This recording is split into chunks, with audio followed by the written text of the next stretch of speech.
Item ಯಾವುದೇ ಇರಲಿ try ಮಾಡಿ Aachi chicken masala. Aachi chicken masala. First of all ಶುಭಾಶಯಗಳು. ಶೇಷ ಮಾರ್ಚ್ 6ಕ್ಕೆ ರಿಲೀಸ್ ಆಗ್ತಾ ಇದೆ. ಒಂದು ಒಳ್ಳೆ ಸಿನಿಮಾ, ಸಸ್ಪೆನ್ಸ್ ಕ್ರೈಮ್ ಥ್ರಿಲ್ಲರ್. ಯಾವಾಗಲೂ ಹೇಳ್ತಾ ಇರ್ತೀನಿ, ಪ್ರಪಂಚದಲ್ಲಿ ಒಬ್ಬ ಶಿಕ್ಷಕ ತಪ್ಪು ಮಾಡಬಾರ್ದು, ವಿದ್ಯಾರ್ಥಿ ಭವಿಷ್ಯ ಹಾಳಾಗುತ್ತೆ. ಒಬ್ಬ ಪೊಲೀಸ್ ತಪ್ಪು ಮಾಡಿದ್ರೆ ಜನಗಳ ಭವಿಷ್ಯ ಹಾಳಾಗುತ್ತೆ ನಾನು ನಂಬಿದ್ದೆ. ಸೊ ಈ ಸಿನಿಮಾ ಪೊಲೀಸ್ ಎಷ್ಟು ಇಂಪಾರ್ಟೆಂಟಾಗಿ ಡ್ಯೂಟಿ ಮಾಡಬೇಕು ಅಂತ ಭಾಳ ಚೆನ್ನಾಗಿ ತೋರಿಸಿದ್ದಾರೆ. Once again all the best. ನನ್ನ ಸಿನಿಮಾ ಟೀಮ್ನ ಪ್ರತಿಯೊಬ್ಬರು ಇದ್ದಾರೆ ಇದರಲ್ಲಿ.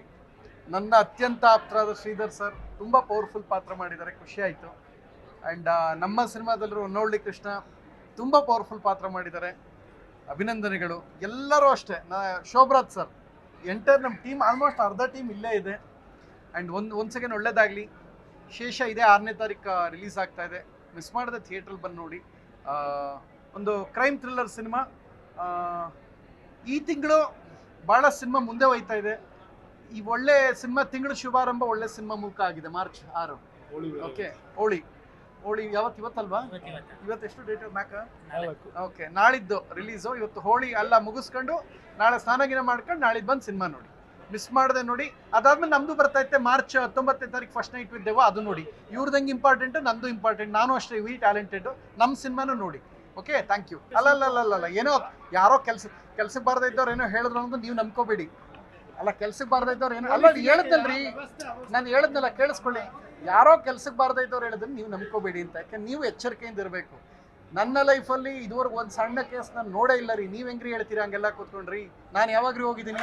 ಅಲ್ಲ, ನಿಮಗೂ ಅವ್ರಿಗೂ ಸಂಬಂಧ ಇದೆ ಅಲ್ಲ ಹೇಳಿದ್ದು. ಅಲ್ಲ ಆಯ್ತು, ಒಂದು ವಿಚಾರ ಆಯ್ತು, ಪಾಪ ತೋರಿಸಿರ್ತಾರೆ.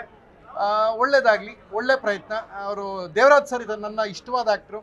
ಪೊಲೀಸ್ ಡಿಪಾರ್ಟ್ಮೆಂಟ್ ಹೆಂಗಿರ್ಬೇಕು ಅಂತ ಒಂದು ಸಿನಿಮಾ ತೋರಿಸಿದ್ದಾರೆ. Once again all the best. ಎರಡನೇದು ಒಂದು ನೆನ್ಪಿಟ್ಕೊಳ್ಳಿ, ಯಾವಾಗಲೂ ಹೋದವರೆಲ್ಲರೂ ಕೆಟ್ಟವರು ಅಂತಲ್ಲ. ನಾನು ಇಚ್ಛಾಶಕ್ತಿಯಿಂದ ಪ್ರಾರ್ಥನೆ ಮಾಡಿದೆ. ನಾನು ಒಂದು ಸಲ ನನ್ನ ಲೈಫಲ್ಲಿ ನಾನು ಯಾರಿಗೂ ತಪ್ಪು ಮಾಡಿಲ್ಲ, ಯಾರ ವಿಚಾರಕ್ಕೂ ನನಗೆ ಯಾರೇ ಅನ್ಯಾಯ ಮಾಡ್ರು ಹಾಳಾಗೋಗ್ಲಿ ಅಂತ. ಈ ಸಿನಿಮಾನೂ ಹೆಚ್ಚು ಕಡಿಮೆ ಹಂಗೇನೆ. ನನಗೆ ಅನ್ಯಾಯ ಮಾಡಿದ್ರು ಒಂದೇ ವಾರಕ್ಕೆ ವಾಪಸ್ ಅವರು ಇಬ್ಬರು ಪುಣ್ಯಾತ್ಮರು ಒಳಗೋದ್ರು, ಅಮ್ಮ ಮತ್ತಿದ್ದು. ನನಗೆ ಯಾರು ತೊಂದರೆ ಮಾಡಿದ್ರು, ಮಾರನೇ ದಿನ ಆಕ್ಸಿಡೆಂಟ್ ಮಾಡಿದವರು ಒಂದು ಆಕ್ಸಿಡೆಂಟ್ ಮಾಡಿ 1.5 ಲಕ್ಷ ದಂಡ ಕಟ್ಕೊಟ್ರು. ಸೊ ಜೀವನದಲ್ಲಿ ಒಳ್ಳೇದು ಮಾಡಿ, ಒಳ್ಳೇದೇ ಆಯ್ತು. ನೀವು ಹೇಳಿದ್ದು ಅರ್ಧ ಕರೆಕ್ಟ್ ಆಯಿತು. ನಿಮ್ಮನ್ನೇ ನೋಡ್ತಾರೆ ಹಣ ಕಣ್ಣು ಹೊಡಿತಿತ್ತು ಕಣ್ಣು, ಹಂಗೆ ಹೇಳಿದೆ. ನಾನೇನು ಹೇಳಿದೆ ಅಂದರೆ ಪೊಲೀಸರು ಎಚ್ಚರಿಕೆಯಿಂದ ಮಾಡಬೇಕು. ನನಗೆ ಖುಷಿ ಅಂದರೆ ನನ್ನ ಸಿನಿಮಾದ ಮುಕ್ಕಾಲು ಭಾಗ ಟೀಮ್ ಇಲ್ಲಿದೆ, ಅವರ ಪ್ರತಿನಿಧಿಯಾಗಿ ಅವ್ರು ಬಂದಿದ್ದೀನಿ ಅಷ್ಟೇ. ಅವರು ಮಾತಾಡ್ತಾರೆ. ನಾನು ಹೋಗಿದ್ದು ನನಗೆ ಬೇಜಾರಾಗಿತ್ತು ಅಂತ ಹೋಗಿದ್ದೆ. ನಾನು ಯಾರ ಮೇಲೂ ಬೇಸರ ಮಾಡ್ಕೊಂಡು ನನಗೇನಾಗಿತ್ತು ಅವಾಗ ಹೋಗಿದ್ದೆ ಅಷ್ಟೇ. ಥ್ಯಾಂಕ್ ಯು, ಧನ್ಯವಾದ. ಒಳ್ಳೆದಾಗಿ ನಿರ್ದೇಶಕರೇ.